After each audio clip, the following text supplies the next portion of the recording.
So do you want to watch me play pool? Yeah, Okay, let's go. Let's go.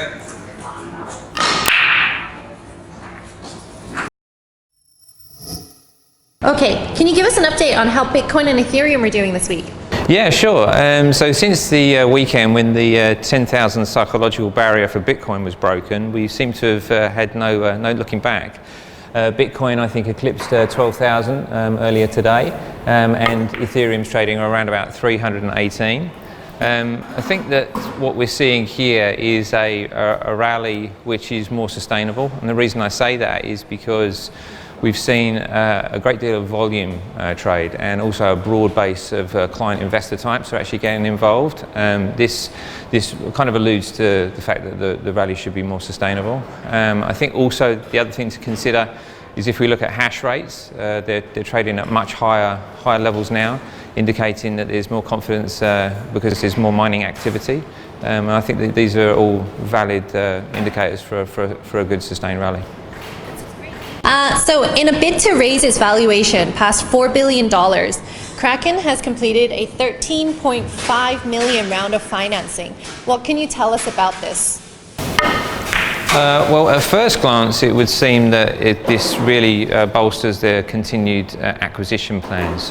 Crypto Watch and Crypto Facilities, I believe, they've previously acquired, which is in line with their strategy to create a much more fully functional financial services institution. I think the thing to note is that this money is being raised from existing participants of Kraken. And clearly that alludes to the fact that they're having a good user experience. Certainly the Bitwise report validates Kraken's credibility in our space. It should be noted though that the guys that do invest in this particular raise will only actually be able to benefit from it if Kraken do an IPO or an MBO. But nevertheless, it shows good investor confidence in the products. I believe they've actually raised around about 14 million so far, so it sounds positive. BitGo IRA. BitGo launched Insured IRA composed entirely of crypto. What can you tell us about this? Well, the one thing I would say is, to finish your last point about it being good for the industry, I think this is great news. I mean, if you think about it from a conceptual perspective, this is pension money that's effectively being self-directed into the crypto space.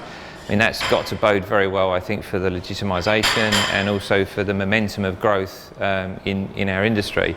The participants involved have been, doing in this space since 2016, so they're obviously very credible. They know what they're doing. So yeah, I'm very positive on it. Great, that sounds like a great concept. We'll watch out for more news updates on that. So, can you give us an update of what's happening in the world of the LibraCoin?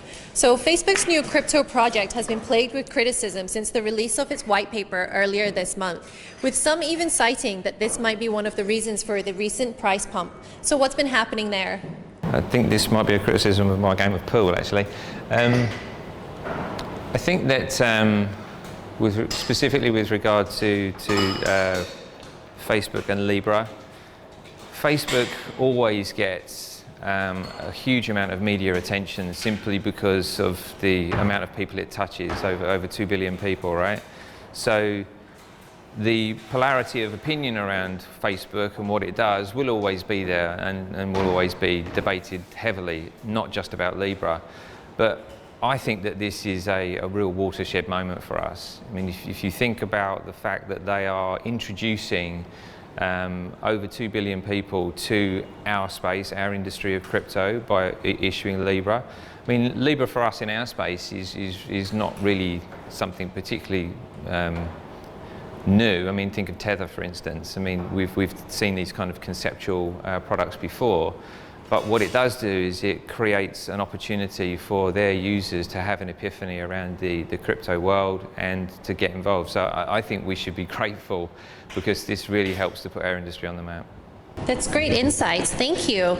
Do you have anything else that you would like to tell our viewers today? I apologise for the bad state of my pool. Thank you. I'm here with Wayne Trench at our new Singapore offices for OSL. What do you think so far, Wayne? Fantastic spot, very exciting. looking forward to seeing the office grow. What do you think about all the digital asset firms that are placed here as well? Here, we've got our friends from Ripple right across the corridor. There's some other participants in the ecosystem in the building too. So it'd be a nice spot to collaborate and continue Asia's push as being the destination for digital assets on a global stage. And we're going to be ringing the bell soon, huh? For sure, we can get that bell up there.